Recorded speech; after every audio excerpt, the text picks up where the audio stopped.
Feels like early service on Time Change Sunday, doesn't it? Yeah, like there should be like some special award for those of you who, you agree, yeah, there definitely should be. Hey, you may not know this, and certainly if you're new to our church, there's no reason that you would know this, but today is actually a really big Sunday in the life of our church. It's kind of a monumental anniversary, and I'm going to talk about that as we go through the day today. But we're talking about this concept of belonging and connecting. And so in that context, I want to talk a little bit about our history as a church. So today's going to be different. It's different than kind of a normal Sunday and what we're going to talk about and how the day is going to go. So if you need to kind of reset your expectations today, just want to let you know that. We're in this series called Right Where You Belong, and we are talking about the great need of all of us individually to connect to other people. That God said in Genesis 2, it's not good for anybody, Adam, Eve, anybody. It's not good for anybody to be alone. We need community, we need connection, we need to be in relationship. It's challenging in the time that we live in because people are moving towards isolation. We're less willing to share. And some of that may be because we've shared before and that information has been used in the wrong way. We'll talk about some of those challenges next Sunday. But for just a lot of different reasons, we're divided, we're isolated. We tend to keep to ourselves. And yet still, all of these years later, after Genesis 2, we need a place to belong. We need people to connect with. We said at the end of the message last week that belonging is not sameness. I don't want to be misunderstood. We're not trying to make cookie cutter exact replicas out of everybody. We all bring experiences and past and viewpoints, and much of that is very valuable and adds to the beauty and the depth of connecting our lives together. I get to see things through a different lens as I get to know more people, as I put my life next to more people. God, however, has given us a community in the church where this belonging should be easier to find. It's not always that way, but it should be a place we can go and find community. Paul compares the church in one place to a body. We talked about it last week and says bodies have, different parts. They're not the same, but it's when they are joined together. It's when they work together. They work for the benefit of the whole body that they are their most effective. In Ephesians chapter 4, Paul's teaching along these same lines of we're different and yet we're all connected and we have Christ as the center of our connection. And he writes, as a prisoner of the Lord then, I urge you to live a life worthy of the calling you have received. Be completely humble and gentle, be patient, bearing with one another in love. So there's a challenge from Paul. Live a life worthy of the calling that God has put on your life. And then he gives us a couple examples of how to do that. Be humble, be gentle, be patient, bear with one another. These are relational words. Relational words. You don't get to test these characteristics out in your life until your life is put next to somebody else's life. You don't discover how patient or impatient you are by yourself. You get to practice patience and gentleness and bearing with one another and being humble. You get to practice that as you are in relationship to other people. Nobody's 100% at it. We all have bad moments. We all struggle in some ways. We're not going to be perfect, but Paul says, come on, as a community, as people who need each other, let's be patient and gentle with each other. Let's put up with each other sometimes. People have to put up with you. It's okay that you sometimes have to put up with other people. Have to bear with their weaknesses and their imperfections. Then he says, make every effort to keep the unity of the Spirit through the bond of peace. He acknowledges this takes some effort on our part. This takes some work. It doesn't always come naturally. Relational community doesn't always come easy. We have to work on ourselves, and we have to work in relationship. And then he writes, and this is the reason why we do all that work. There is one body and one Spirit, just as you were called to one hope when you were called. One Lord, one faith, one baptism, one God and Father of all, who is over all and through all and in all. We're very different. We have different personalities and backgrounds and experiences. We come from different places. We view some things differently, but Paul says there is a uniting point. There's one body and one Spirit and one God and one Father and one faith and one hope and one baptism. That draws us together. That brings us together. That empowers us to be patient and gentle and to bear with one another and to be humble in our interactions, to have a place where we all can belong.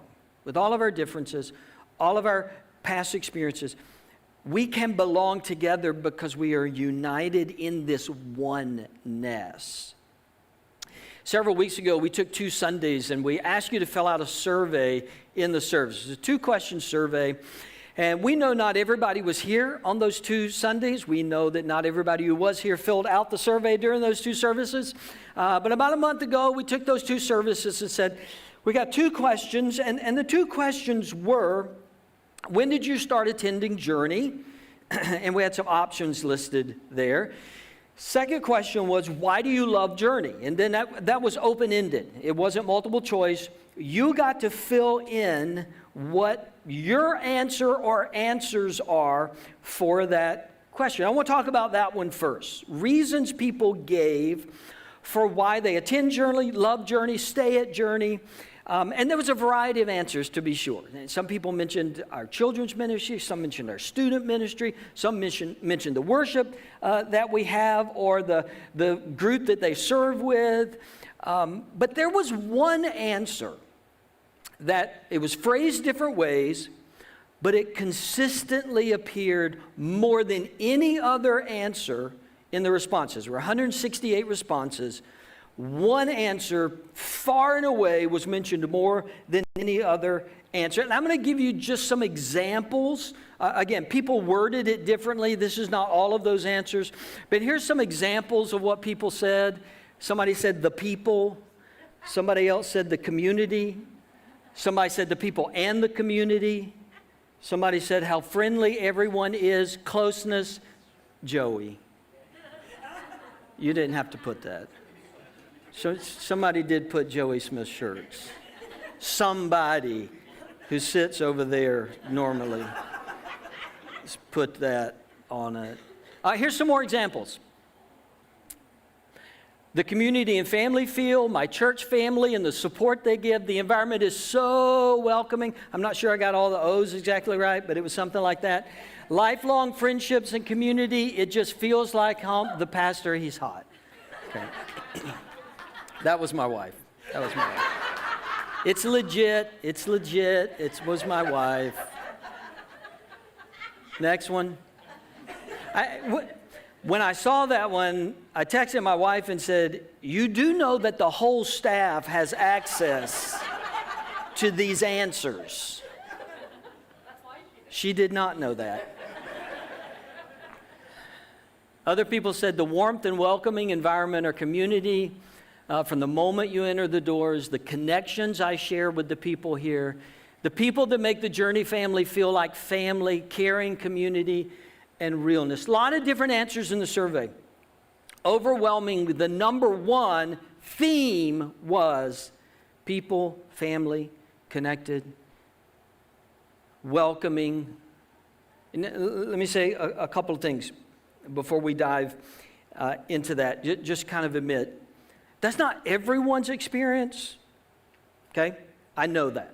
I know that's not everyone's experience. At any church you go to, that's not everyone's experience. Even in our church, probably some people say, that wasn't really my experience, or that's not my experience. I know that. I know it's not every single person's experience, but An overwhelming number of people who responded to this survey said, this is why we come. This is why we stay here. This is what we love about Journey. Second thing I would say is we do not think we have perfected that. Even though we were really encouraged by those answers from those of you who filled out, we're really encouraged by that. We didn't get around in staff meeting the next Tuesday and go, hey, we did it. We did it. Like, we don't have to worry about this anymore. Everybody gets along. Everybody loves each other. We did it. Yay us. We did not say that. As a matter of fact, this is probably the one issue we talk about as a staff more than any other issue. Around the table, constantly, week after week, are people connecting? Are new people finding relationships?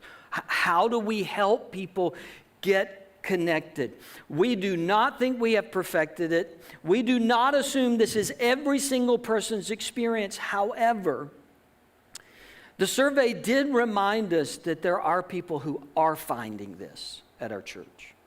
There are people who are connected. It is possible. Do we still have work to do? Yes. Do we still want to become more welcoming and more hospitable and have processes that move people into relationships better than we're currently doing them? 100%, absolutely yes to all of that. We want to keep getting better and focusing on this area, but it was encouraging that overwhelmingly the number one reason people said they're at Journey and love Journey is because they have relationships, they have connections. And if you haven't found that yet, we want to help you find it. We know we're not perfect at it, but we do want to help you connect because we all need a place to belong. We all need friends. And it's been said many, many times, after a couple of visits, if you're a guest, after a couple of visits, you're no longer looking for a friendly church, you're looking for friends. And that's different. It's different, but having a friendly church that says hi to people as they walk in and someone saying, we were able to find friends at that church. We want to keep getting better at that, but certainly it was encouraging that a lot of people are finding that here at Journey. Let's talk about the first question. When did people come to Journey? This is the pie chart that the survey spit out related to that. Really interesting that about 50% of the people who responded came before COVID, first 5 years, and about 50% of the people came after COVID, second 5 years. You see on the pie chart, 47.6, and that was just one broad question. If you came, one broad section was, did you come after January 2020? That was the only answer. If you came before January 2020, there were a lot of little answers, smaller windows of time that you could answer, but 47.6% of the people responded said, we came after January 2020, and so 52.4% said, no, we came before COVID. I'm not sure all that means. Probably means a lot of things we need to look at, but roughly 50% came before January 2020, 50% came after January 2020. On this survey, and there are, I think, more people in our church than responded to the survey, this 11.3% represented 19 people in this blue section, and I'm going to recognize them in just a minute. They were at the very first meeting, and you notice it says March 2015. As we're talking about this belonging, connecting idea, 10 years ago, I was coming out of some circumstances where I had just been told I did not belong. And we won't go into all of the details. I had just been told, you don't belong here anymore. You're not welcome here anymore. Your family doesn't belong here anymore. We were in the midst of trying to figure out what that meant and what we're supposed to do with our lives and how we're supposed to put the pieces back together after very abruptly. And unjustly and unreasonably and unfairly and all of those things, after very abruptly being told, you don't get to belong here anymore. Some of you were in that season with us. You were walking through that particular moment with us. So as a way to kind of reconnect with some of our friends and to be obedient to what God was telling us and honestly to try to figure out what God was telling us.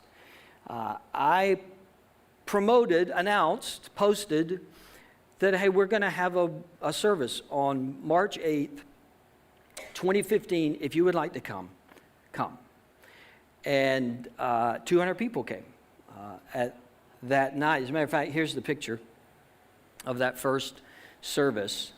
It's a little blurry because it was 10 years ago. And that's the way pictures. Kind of embarrassing, I still have that same shirt. I do still wear it. I thought about wearing it today, but I thought that'd just be really weird. That'd just be like, I mean, we're nostalgic today, but let's not be that nostalgic. We gathered and we worshiped, and some of you were there. And here's what I'd like to ask you to do. If you were there, March 8th, 2015, would you stand? Would you stand, people who were, 10 years ago.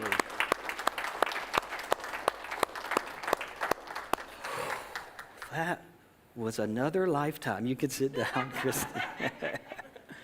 That was another lifetime ago, it seems like. Some of you are looking at this picture and you weren't there. I think that's Brandon Stubbs, by the way, who came and led worship. He's at Church at the Grove, one of the worship leaders at Church at the Grove. Some of you are wondering where this is. On Highway 81, as many of you know, there is a building that houses Uniting Hope. It's a foster care agency doing wonderful work in our community. But it was built to be a funeral home. And I contacted the person who was running it at the time and said, I have this idea for a worship service. Can we use the chapel and the viewing rooms for church service? Yes, our children's ministry started in funeral home viewing rooms. If you have not been thankful for our new children's ministry renovation lately, now's a good time to be thankful, because kids ministry was in viewing rooms at the time. As a matter of fact, you see right over my head, casket lights, right there. The people who came to this service, they were a mix of people, all with some connection to Julie and I and our family. Many of them were kind of processing the same hurt that we were processing. But a lot of them were people who knew us from previous churches and previous ministries and places where we taught. And they came more as a way to kind of support us, to say, hey, we love you. We haven't forgotten you. We want to encourage you. There were some ladies from a church I was the pastor of in Conyers who came over and did childcare that night.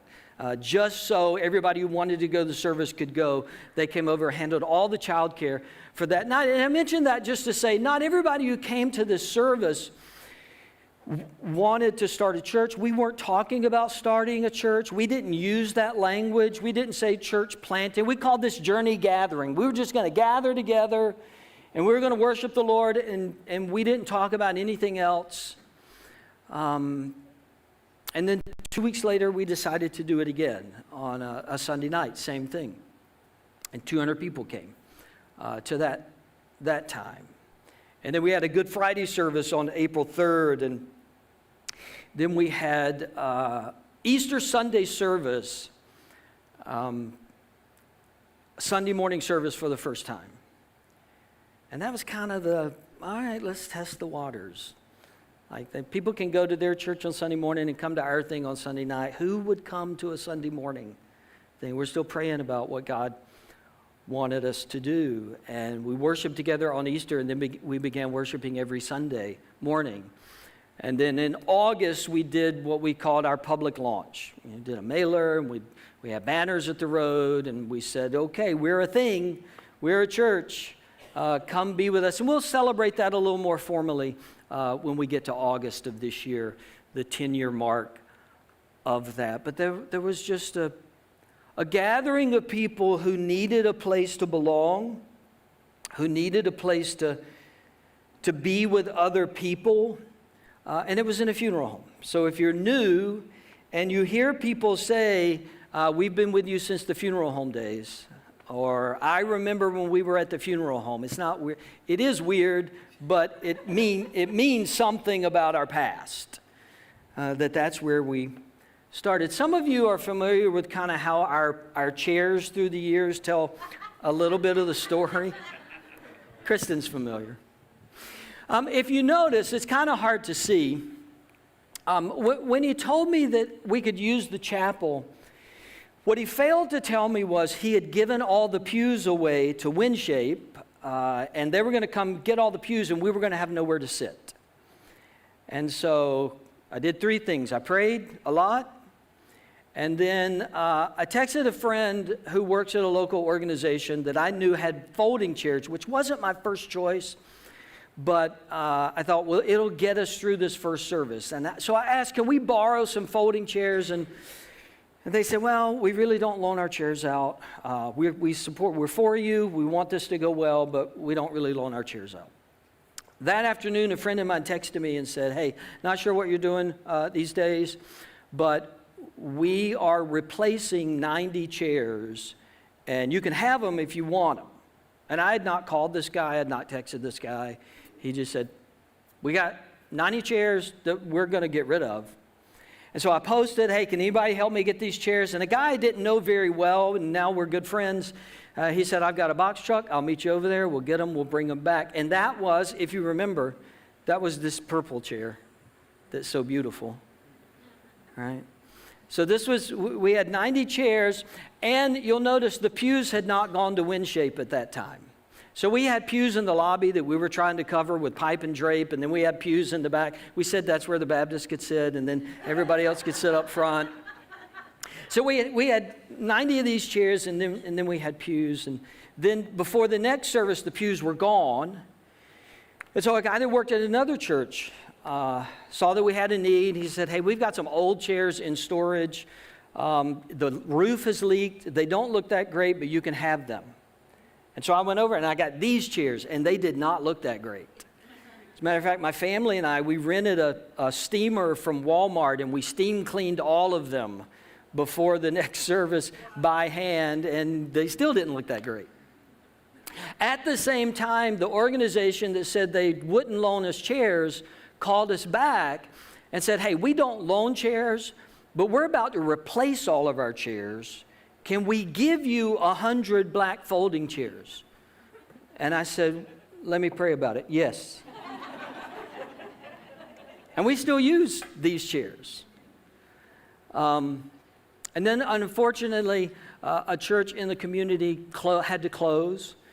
And they called us and said, we've got 100 fairly nice chairs if you want them. And so one Sunday after church, we got trucks and trailers, and we had our service, and then we went over to their church, and we cleaned out all of their chairs, and that was these chairs that we sat in for a long time. And if you look at this next picture, you'll kind of see most of those chairs. The purple ones up front, and the ugly ones right here, and the black folding ones over here. I think this was our first Easter. I know that because of the shirt I'm wearing too. I don't know why I remember shirts, but I think that was our first Easter. Notice our high-tech screen with a projector on a wobbly stand. Like that was us in the early days. Just like whatever we needed to do. And then we had plenty of chairs, and we started running out of space. So we prayed, and we found this building, which is in a weird spot, and it's a strange place to put a church, and that's a whole other story that maybe I'll tell in August, how all of that happened. But we felt God was moving us and our chairs over here. And I have this picture. Some of you may have been here for this picture. This is the first time we came over and just prayed in this building. And that's kind of where the double doors are, and the Better Together sign, and into the word. It's kind of right there in the middle of the building. Was anybody in this group? Does anybody remember? Yeah? similar hands, more hands. People would come to our church. And so we worshiped and we prayed and we walked around all of this building. August 2017, we had 2 services at the funeral home. And then we pulled trailers and we pulled trucks up and we took out all of our mismatched chairs and all of our children's furniture and supplies and anything we had in the funeral home, we brought it over here and we just put it all in this building. And most of you know, I mean, we've only had these chairs for a couple of years. All right, we had this in here for years. And yeah, I mean, these aren't even broke in yet. These are like brand new. If you're new, like you got fresh chairs here. And we began to sense that God was building and growing us and leading us and taking us somewhere.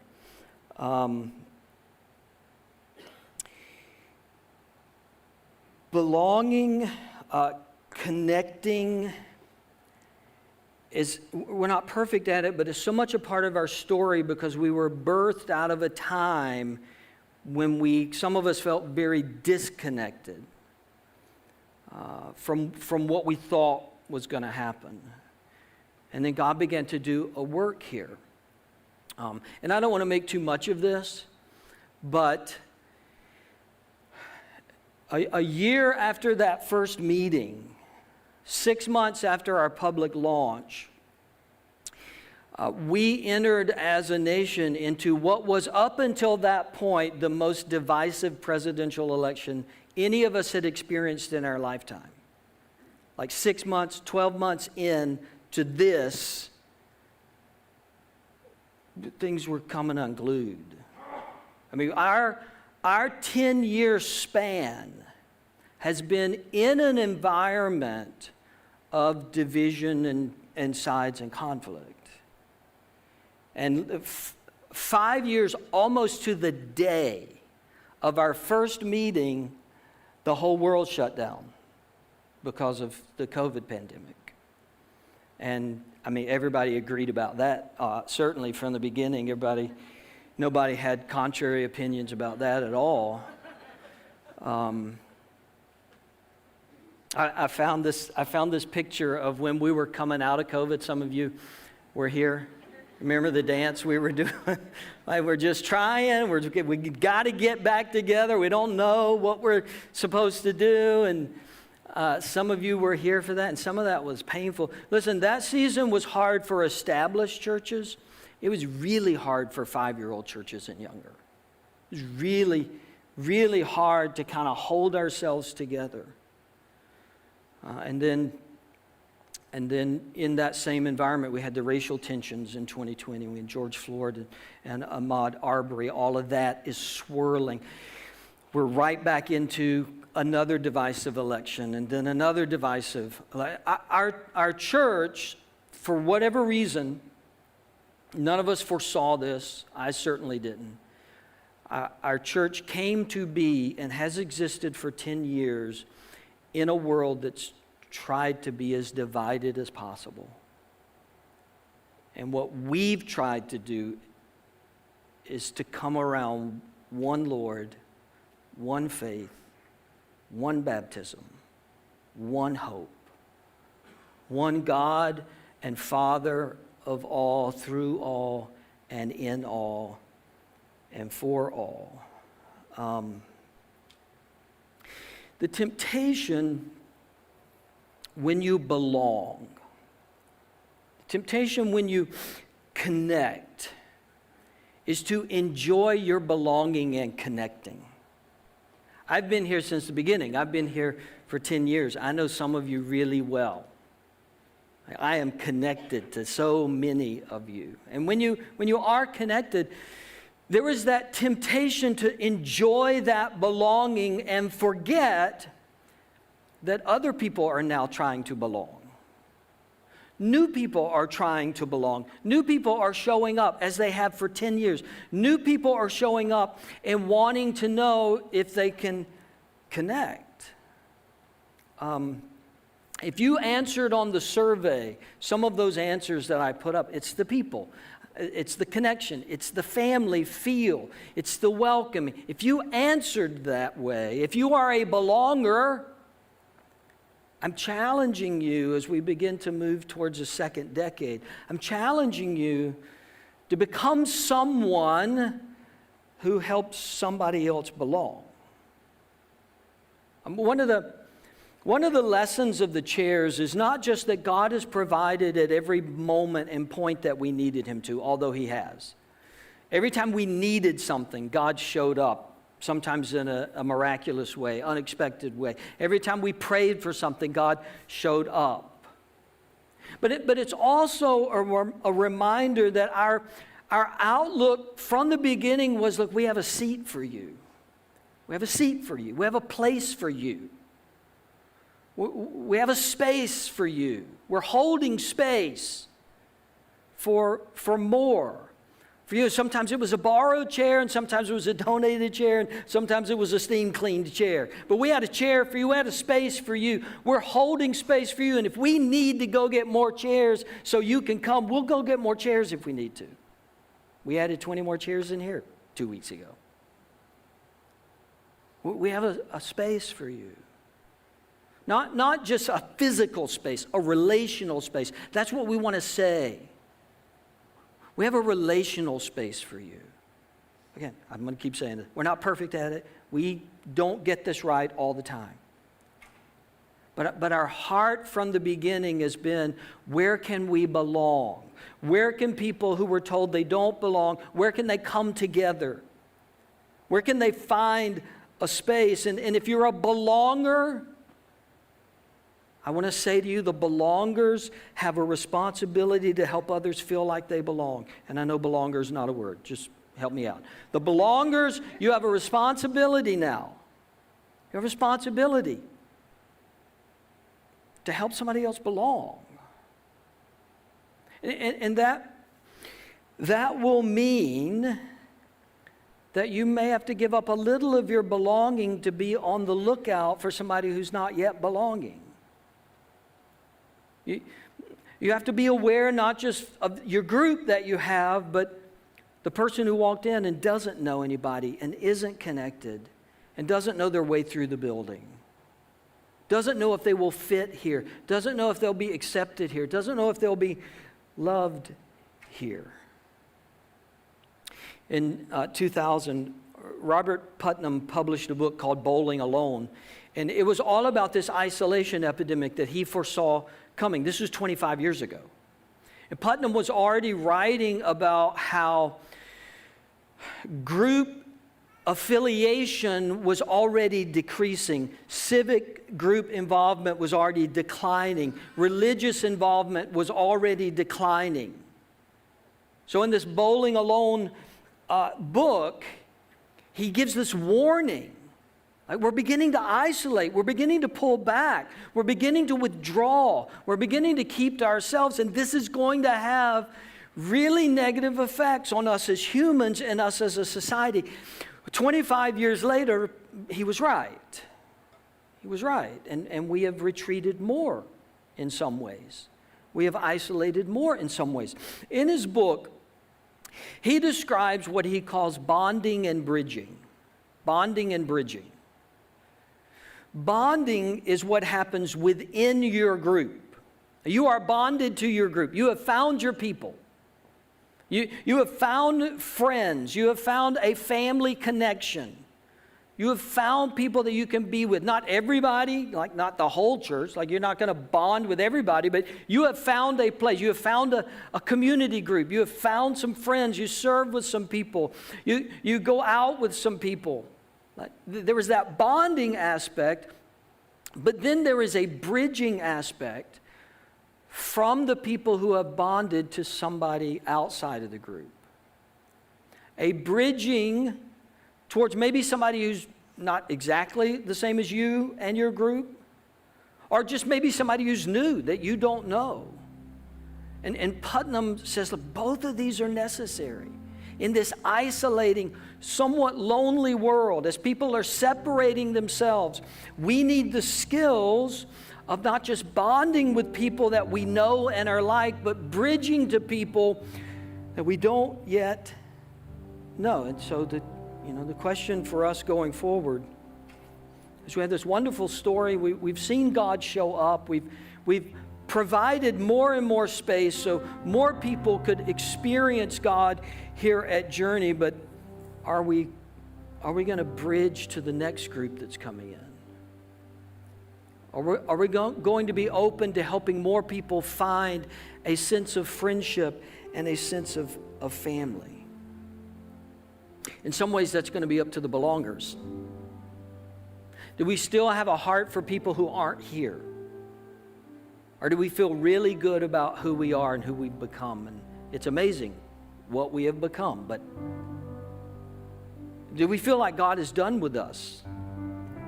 Do we feel like we kind of have our people and we have our groups and we have our ministries and let's just hang on to those? Or do we feel like there are people outside of these walls that we need to bridge to, that we need to invite into our church, and then we need to make space within our relationships and our friendships and our groups for new people? 10 years ago, I have no idea what I thought we would be doing 10 years later.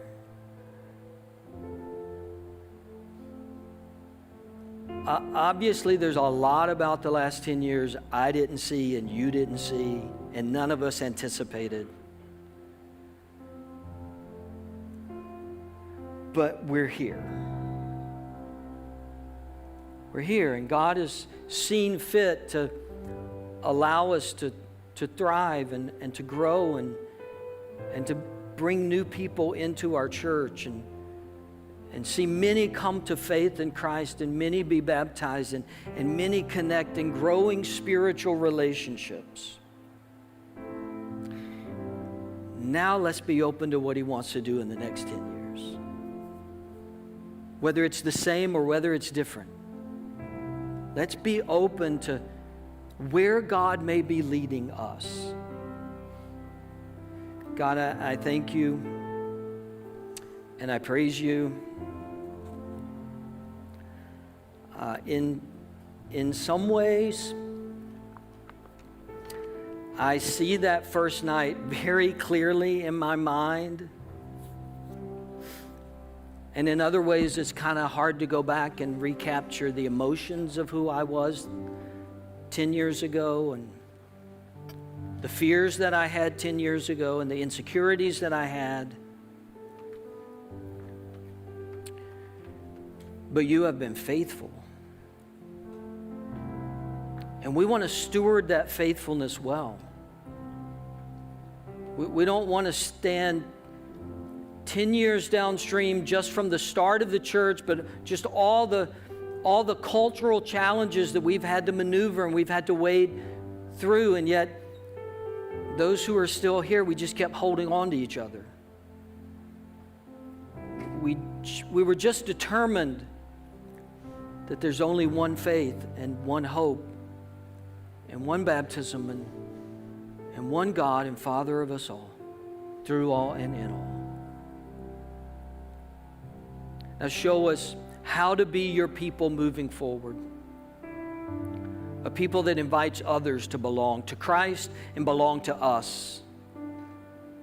That we would see Your kingdom expanded here and around the world because of Journey. I pray it in Christ's name.